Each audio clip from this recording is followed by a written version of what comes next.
Hey everyone, welcome back to another weekly edition of Hurricane Talk. As always, I'm Alex, and joining me this week will be Chelsea. A lot has happened in the first month of the 2010 season, so let's turn it over to Chelsea to get us caught up on the action. This past weekend, the members of the Hurricane Junior Golf Tour traveled to the world-renowned Kiawah Island Golf Resort and had the privilege of playing on one of the nicest public courses in the country. In recent years, Cougar Point has received its fair share of accolades, including being rated the Golf Course of the Year by the South Carolina Golf Course Owners Association.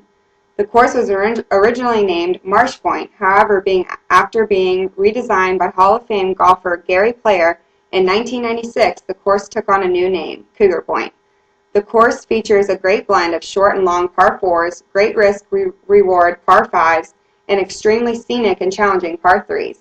Making this course even more difficult this past weekend were the prevailing weather conditions that the players were forced to play through. After day one was cut short, the players returned to the course hoping the worst had passed. However, their hopes were quickly turned into unease as a new demon had made its presence known, the cold. In the end, the players battled the elements and found ways in which to finish out their round strong and post scores that left all in attendance in awe. In the boys 16 and 19 division, there were 7 players separated by just 4 strokes heading to the final round of competition. Starting strong this weekend was Lucian Evans of Summerville, South Carolina, who led all competitors with an opening round 37, 1 over par. Right on Evans' tail were 2 more familiar faces on the Hurricane Junior Golf Tour, Sam Jackson of Pelican, South Carolina, and Thad Weir of East Aurora, New York, who would begin their final rounds 1 stroke back of our leader. As round 2 began, the players continued to battle the elements, and after the opening 9, it was beginning to look as though the race for the title would come down to just 2. Evans and Jackson both posted sub-40 front 9s on their way to an epic battle down the home stretch. After a slight miscue on the par 4 13th hole, it looked as though Evans would be able to come away victorious. However, after Jackson was able to par his remaining 5 holes, the pressure would be placed squarely on the shoulders of Evans to capture victory. On the 17th hole, disaster struck, a double bogey 6. Due to this unfortunate event, it came down to a climactic final hole, in which both players managed to par the hole, thus giving the title and trophy to Jackson by a single stroke. Rounding out the boys 16 and 19 division was Austin Frick of Myrtle Beach, South Carolina, whose late charge on Sunday was halted by a double bogey 6 on a 13th hole of competition, leaving him 2 strokes back of our eventual champion.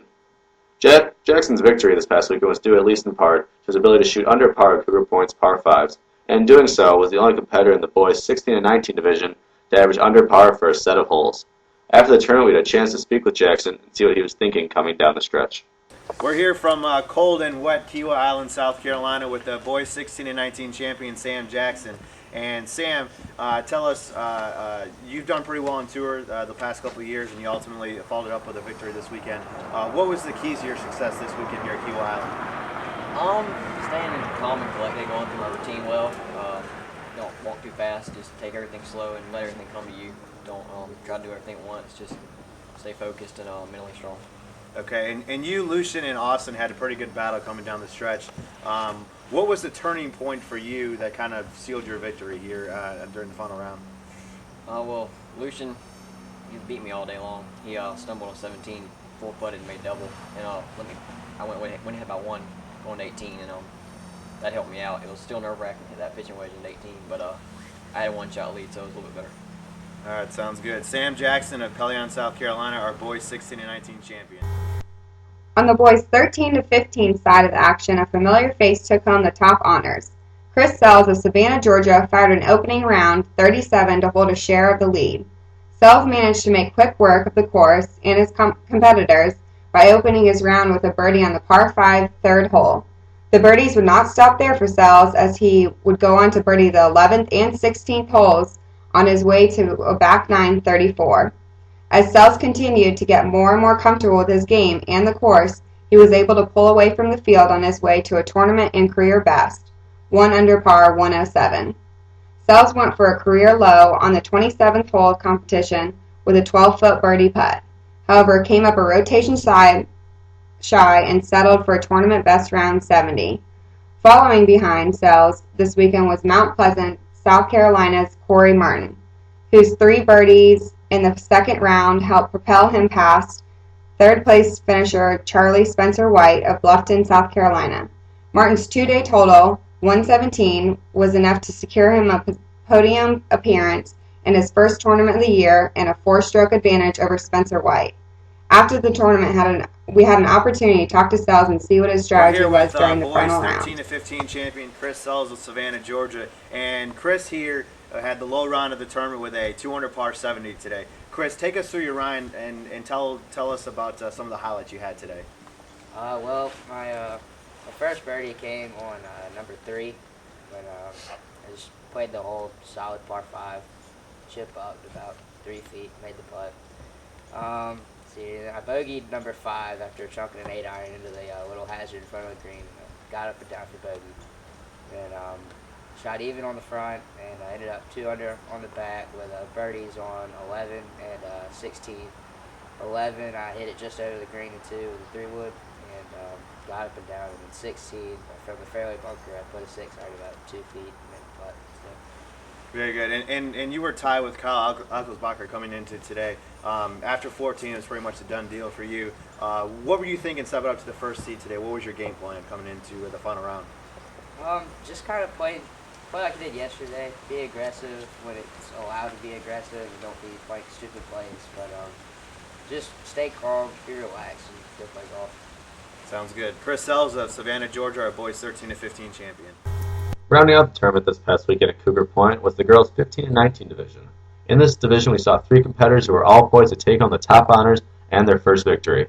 After the rain-shortened round 1 was in the books, Taylor Dotson of Aiken, South Carolina, held a slight 3-stroke advantage over Riona Harai of Somerville, South Carolina. However, as the second round began, Dotson immediately pulled away from the field on her way to her first victory of the year. With a final round 78, the other girls could all but hold on for the ride, as Dotson was able to comfortably win the Kiawah Island Junior Challenge by 9 strokes over Harai. Rounding out the girls' 15-19 competition was Taylor McInnes of Somerville, South Carolina, who shot a closing round 89 on her way to her first podium appearance of this short season. Dotson's stellar play in the par 3s this past weekend helped propel her to victory and an invitation to the season-ending Tour Championship to be held this December at Champions Gate Golf Club. Looking back on this past weekend's play, the Kiawah Island Junior Challenge, it seemed the title perfectly fit the atmosphere, a challenge. However, the season does not end in January, and so let's look ahead and see what the HJGT has in store for us next. On February 20th and 21st, the Hurricane Junior Golf Tour will be embarking upon its first dual tournament weekend. During this weekend, the HJGT will travel to the heart of 600 acres of rolling woodlands in Pensacola, Florida, at the Cougar Point Golf Club for the second annual Panhandle Junior Classic. Marcus Point is a very classic course with a lot of playability and natural beauty. It is one of the top courses on the Gulf Coast with a 4-star rating. Also taking place on the weekend of February 20th and 21st will be the Columbia Junior Challenge. This tournament will mark the second time in a month that the Hurricane Junior Golf Tour will be headed to South Carolina. The Columbia Junior Challenge will be taking place in Chapin, South Carolina at the fabulous Timberlake Country Club. This course trails along the shores of Lake Murray and through the beautiful Timberlake Plantation community. The course has a mixture of right and left doglegs, flat and hilly surfaces, and puts water in play on 7 of its 18 holes. The Columbia Junior Challenge will be ranked by the National Junior Golf Scoreboard and South Carolina Junior Golf Association. The registration deadline for both of these events will be February 10th at midnight. However, space is limited, so it's highly recommended to sign up early. Well, Chelsea, I think that's just about going to do it for this week's episode of Hurricane Talk. So we're going to turn it over to Mario, who is standing by at Cougar Point. This is Mario Conti signing off from a cold, wet, and windy Kiawah Island, South Carolina. We'll see you all next weekend from Jekyll Island, Georgia for the first event in the JWU series.